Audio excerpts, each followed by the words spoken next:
আজকে আবার বলতেছে ফোন দেওয়ার পরে, আপনি তো দাঁড়ান নাই। আমি কি এই বেটা, আমি কি রাখাল? তোর মেষ চড়িয়েছি যে আমি তোর জন্য হাদিয়ার জন্য তোর পিছন পিছন তোর বাড়ি যাব? আমাকে কি রাখাল মনে হয় যে সারাদিন আমি তোমার গবাদি পশু চড়িয়েছি, বিকেলবেলা তুমি আমার পারিশ্রমিক দিবা, আমি তোমার পাশে পাশে দৌড়াবো? নাউজুবিল্লাহ বলবেন না আরেকবার? আপনাদেরকে বলে দেই, আলেমদেরকে যথাযথ সম্মান দিতে পারলে তাদেরকে দাওয়াত দিবেন। আর দাওয়াত দিয়ে আনছেন তো কিচ্ছু দিতে পারবেন না। সত্যিকারের আলেম যারা একটা ওয়ার্ড অভিযোগ করবে না, রাগও করবে না, আপনার এখান থেকে হাসি মুখে বিদায় নিবে, যদি আপনি হাসি খুশি ভাবে বিদায় দিতে পারেন। ঠিক কিনা বলেন? আজকের এই মাহফিল থেকে গোটা বাংলাদেশের মাহফিল কমিটিকে আমি বলি, এরকম অনেক ঘটনা হয় প্রতি বছর, 2-4টা ঘটে না? ঘটে, কিন্তু মুখ খুলি না। কিন্তু গতকালকের আচরণে খুব কষ্ট পাইছি, যেই কষ্টের শেষ নাই। আবার আমাকে লোক মারফতে আমাকে থ্রেট দেয়। নাউজুবিল্লাহ বলেন আরো জোরে। কুকুর কিন্তু গেউ গেউ তার বাড়ির আঙ্গিনাই করে। ঠিক কিনা বলেন? আরো জোরে। আরেকটু মনে হয় যে হে বাংলাদেশটা হের আর আমি দেশে ভাড়া থাকি। কি মনে হয় যে আমি এই দেশের ভাড়াটিয়া? কয়দিনের জন্য আমি কিনেছি, লিজ নিছি, যে কয়দিন পরে আমি চলে যাব, তুমি থাকবা। সম্মানিত উপস্থিতি, যাক অনেক কথা বলে ফেলছি, অনেক কষ্ট মনে। এজন্য মনে মনে ভাবছি, যেহেতু উনি একটু আমাকে পয়েন্ট মনে করাই দিল। আমি দেখছি যেই মাহফিলগুলোতে আপনার কালেকশন হয়, মানে কালেকশনের লোভ, টাকা মানে ইনকাম করা লোভ থাকে যেই মাহফিলটাতে, ওই মাহফিলটাতে গন্ডগোল হয়। আর যেটা নিঃস্বার্থভাবে করে আল্লাহ রাসূলের সন্তুষ্টির জন্য, তাদের কোনো অভিযোগ থাকে না।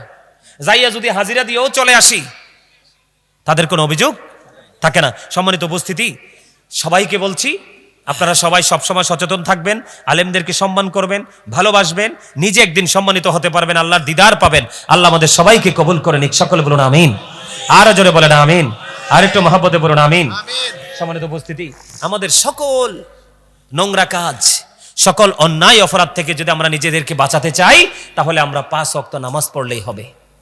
সব সময় চেষ্টা করি সব চাহিদা মানুষের পূরণ করার জন্য।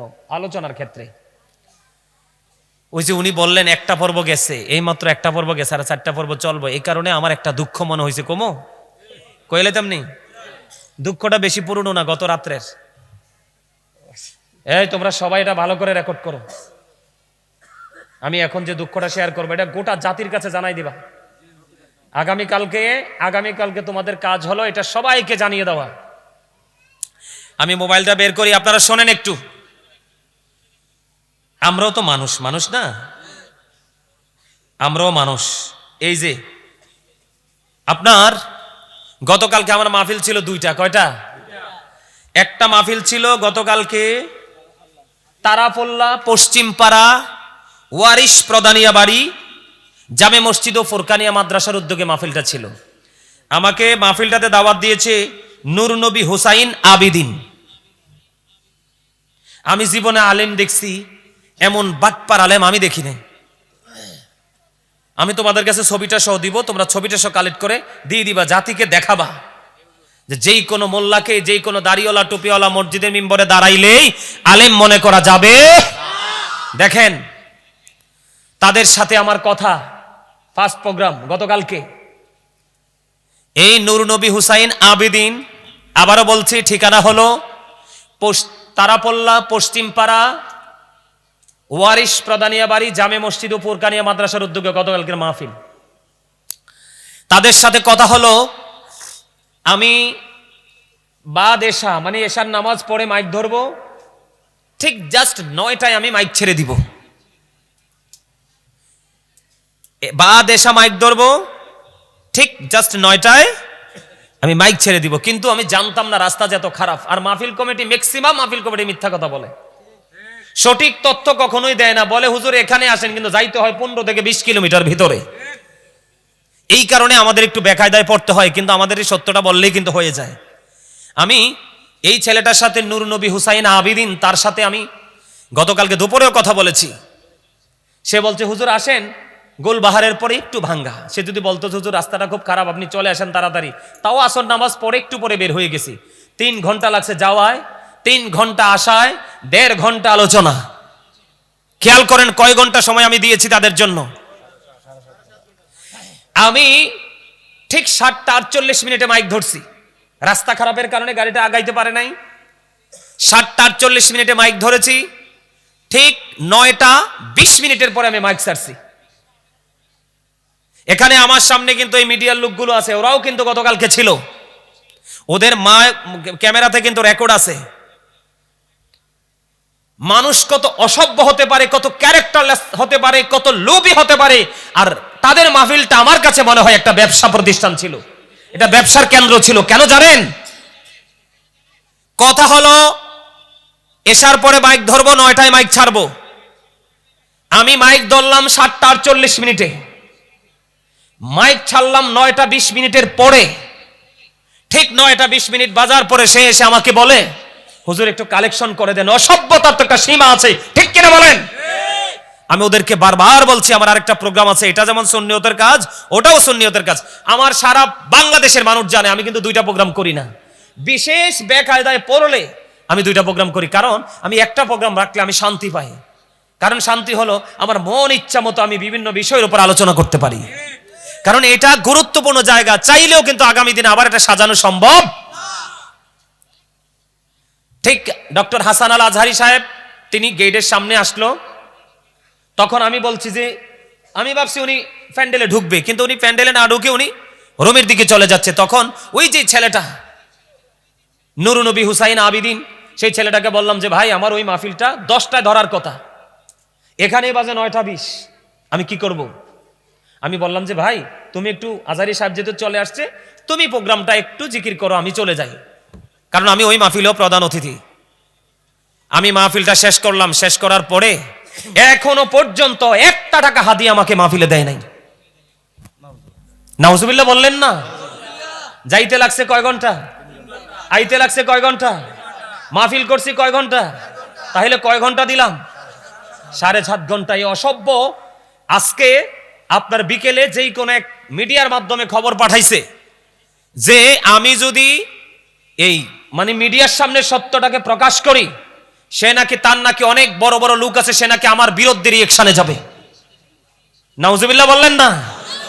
আরে বেরা, আমরা হইলাম ইন্টারন্যাশনাল পাখি, গোটা পৃথিবীর মানুষ আমাদের জবান থেকে কথা শোনার জন্য ওদের আগ্রহে বসে থাকে। আপনারা কি অসংখ্য মানুষ বসে আছেন না? এত লম্বা সময় আলোচনা করেছি, আপনাদের মধ্যে কোনো ক্লান্তি তো আমি দেখতে পাচ্ছি না। আমি যাবো কি করে আপনাদেরকে ছেড়ে? আলহামদুলিল্লাহ বলেন। অত্যন্ত দুঃখ ভরা হৃদয় নিয়ে কথাগুলো বলছি। সে বলতেছে অনলাইনে বললে নাকি কি করবে, তার অনেক বড় বড় লোক আছে, রিঅ্যাকশনে যাবে। আমি বলছি তোমার দূর কতটুকু, তোমার কত বড় লোক আছে, আমার সাথে বসো। দোষ কি আমার নাকি তোমাদের? আমার বিরুদ্ধে রিঅ্যাকশনে যাবে। এখনো পর্যন্ত 1 টাকা হাদিয়া দেয় নাই। আমি গাড়ি ভাড়া করতে কি দিব? লোকগুলো আছে তাদের পিছনে তো 10 টাকা খরচ, এগুলো করতে কি দিব? কথা বলেন। মাহফিলে আগে হাদিয়াটা পাঠাইতে চাইলে কয় হুজুর কি জানি বলে, রাস্তায় ধরে ডাকাইতে। আর ওয়াজের শেষে বসাই রাখিস, কমিটির লোক 10 জন মিলে হিসাব করবে, এরপর হুজুরকে হাদিয়া দিবে। চুল দিয়ে দাড়িটি ওয়াজ করতে করতে ফাঁকছে। কথা কি বুঝতে পারছেন? আমি গোটা বাংলাদেশের যত আলোচক আছেন, যারা সত্যিকারের আলোচক, তাদেরকে আজকের এই প্রোগ্রাম থেকে আমি একটা বার্তা দিতে চাই, যেই মাহফিলে কালেকশনের কথা বলবে ওই মাহফিল আপনারা রাখবেন না। কারণ এখন বর্তমানে পরিচিত সুপরিচিত যাদের জনপ্রিয়তা এলাকাতে বেশি, ওই সমস্ত বক্তাদেরকে দিয়ে এই নূর নবী হুসাইন আবিদিনের মতো বেয়াদবরা ব্যবসা করে। ঠিক কিনা বলেন? এখনো পর্যন্ত তার মধ্যে কোনো অনুশোচনা নাই, অনুতপ্ত নাই। সে আমারে আজকে কি বলে জানেন? আমি ফোন দিছিলাম আজকে দুপুরে, সে বলে আপনার সাথে 1.5 ঘন্টা ওয়াজ করার কথা ছিল, আপনার তো 3 মিনিট কম। আরে অসভ্যর তো একটা ক্লাস আছে, ছোট লোকের তো একটা ক্লাস আছে, বাটপারের তো একটা স্তর আছে। এটা আমি আবারও বলি, এটা মনে হয় চাঁদপুর পড়ছে, কচুয়া চাঁদপুর হাজীগঞ্জ নিয়ে পড়ছে। এটা আমি জানি না এটা কোন জেলা পড়ছে, আমার কাছে মনে হচ্ছে চাঁদপুর। আমি আমার সভাপতি সাহেব যেহেতু জানতে চাইছে, আমি একটু বলি, ওইটা হচ্ছে কচুয়া পড়ছে, কচুয়া। আচ্ছা কচুয়া পড়ছে, বুঝছেন? কচুয়া, তারাপোল্লা, পশ্চিমপাড়া, ওয়ারিশ প্রদানিয়া বাড়ি। মাহফিলে গেছি আমি আজকে এই বক্তব্যটা এখানে দেওয়ার মানে হলো, এই ভাই শোনেন, এই বক্তব্যটা এখানে দেওয়ার মানে হলো গোটা বাংলাদেশের আহলে সুন্নাত ওয়াল জামাতের অন্তর্ভুক্ত আলেমরা যেন এই বাটপারকে চিনে রাখে। ঠিক কিনা বলেন? আরো জোরে বলেন। আমি চাই না আমার মতো কোন আলেম গিয়ে, শোনেন আরেকটা দুঃখ আছে, তারা যে স্টেজটা করছে রাস্তা থেকে অনেক নিচে, তোমরা দেখো নাই? কালকে দেখো নাই তোমরা? রাস্তা থেকে অনেক নিচে। তো আমি তো রাস্তা ভাঙ্গা 10 মিনিট দেরি হয়ে গেছে ঢুকতে ঢুকতে, তা আমি রাস্তা থেকে নামার সময় আমি কিন্তু পড়ে যাইতেছিলাম। আমার এই বাম পায়ের এই যে গোড়ালির নিচে কিন্তু আমি অনেক ব্যথা পাইছি কালকে, খেয়াল করো নাই? আমি হাঁটতে পারি নাই। এই একটা মানুষ আমার সাথে, একটা মানুষ আমাকে ধরে নাই, সাহায্য করে নাই। অথচ উল্টোটা দেখেন, উল্টোটা দেখেন। আপনারা কি আমার কথা বুঝতে পারছেন? সবাই বুঝতে পারছেন? তাহলে মাহফিলে যে আলেমদেরকে দাওয়াত দিয়ে কালেকশন করাবে, হ্যাঁ সবাই যে ব্যবসা করে তা না, কিছু মানুষ মসজিদ মাদ্রাসার জন্য কালেকশন করে, কিন্তু ম্যাক্সিমামই আপনার এটা ব্যবসা। কি তোমরা সবাই ভালো করে এই বাটপারের ছবি দিয়ে তোমরা জাতির সামনে তুলে দিবা, সে নাকি আমাকে চ্যালেঞ্জ করেছে, আমি দেখি তার পাওয়ার কত। ঠিক কিনা বলেন? মিডিয়াগুলোতে রেকর্ড আছে।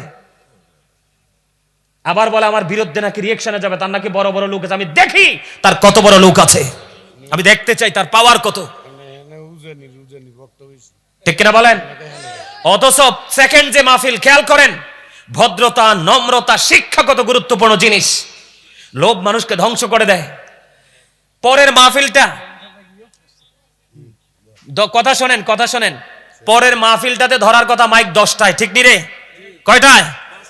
10টায়। লাকসাম সিংহুরিয়া গ্রাম যুব সমাজের উদ্যোগে আজকে যেরকম যুবকরা দল বেঁধে বসে আছে না, মাইক ধরার কথা 10টায়, ওখানে মাইক ধরছি গিয়ে 11টার পরে। এর পরেও একটা মানুষ একটা শব্দ করছে, বলেন? একটা মানুষ একটা শব্দ করে নাই।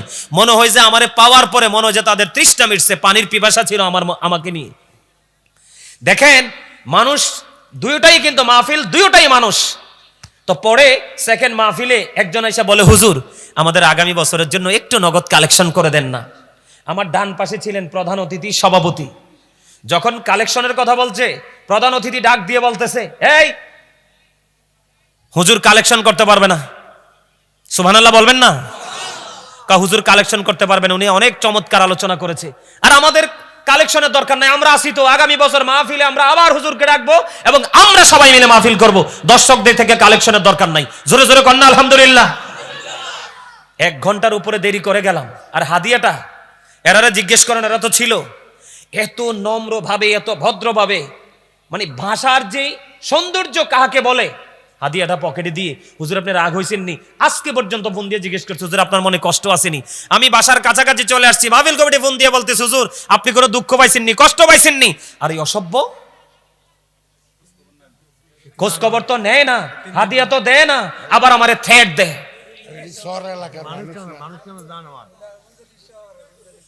ওই আরেকজনে কইতেছে উজানি শহরে। নাউজুবিল্লাহ বলেন, আরো জোরে বলেন। আবার আমি বলি আপনাদেরকে, সবাই মুখস্থ রাখবেন, এটা সবাইকে জানাই দিবেন, গোটা বাংলাদেশের আলোচকরা যেন সাবধান হতে পারে। এখানে আমার কি কোনো দোষ আছে? কথা বলেন।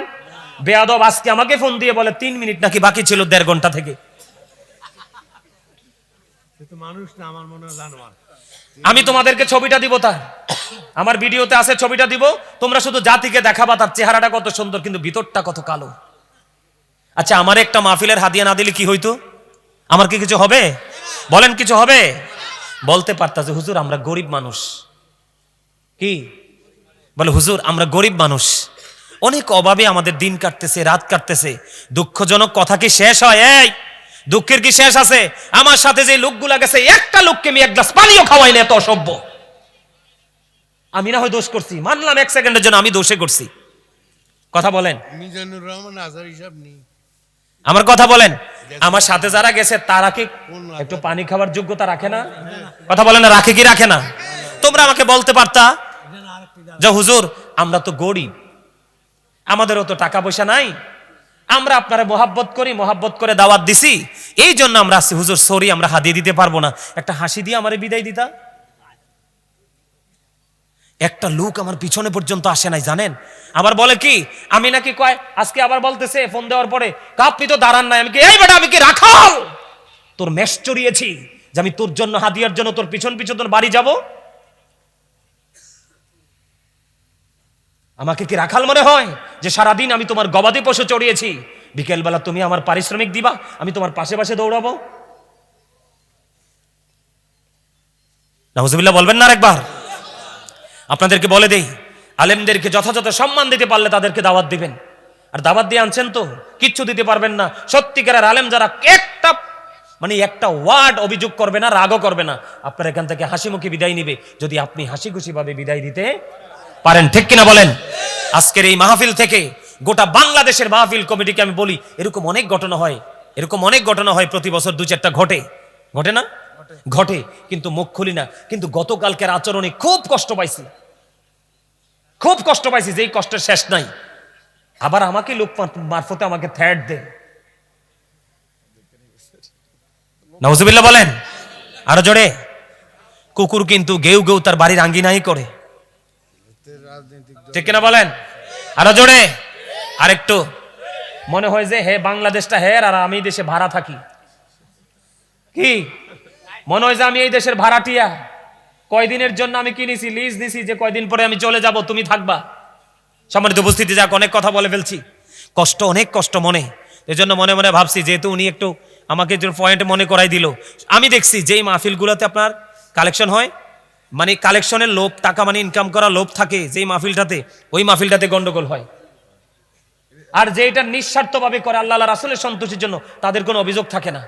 যাইয়া যদি হাজিরা দিয়েও চলে আসি, তাদের কোনো অভিযোগ থাকে না। সম্মানিত উপস্থিতি, সবাইকে বলছি, আপনারা সবাই সবসময় সচেতন থাকবেন, আলেমদেরকে সম্মান করবেন, ভালোবাসবেন, নিজে একদিন সম্মানিত হতে পারবেন, আল্লাহর দিদার পাবেন। আল্লাহ আমাদের সবাইকে কবুল করে নিক। সকলে বলুন আমিন। আরো জোরে বলেন আমিন। আর একটু মহব্বতে বলুন আমিন। সম্মানিত উপস্থিতি, আমাদের সকল নোংরা কাজ, সকল অন্যায় অপরাধ থেকে যদি আমরা নিজেদেরকে বাঁচাতে চাই, তাহলে আমরা 5 ওয়াক্ত নামাজ পড়লেই হবে।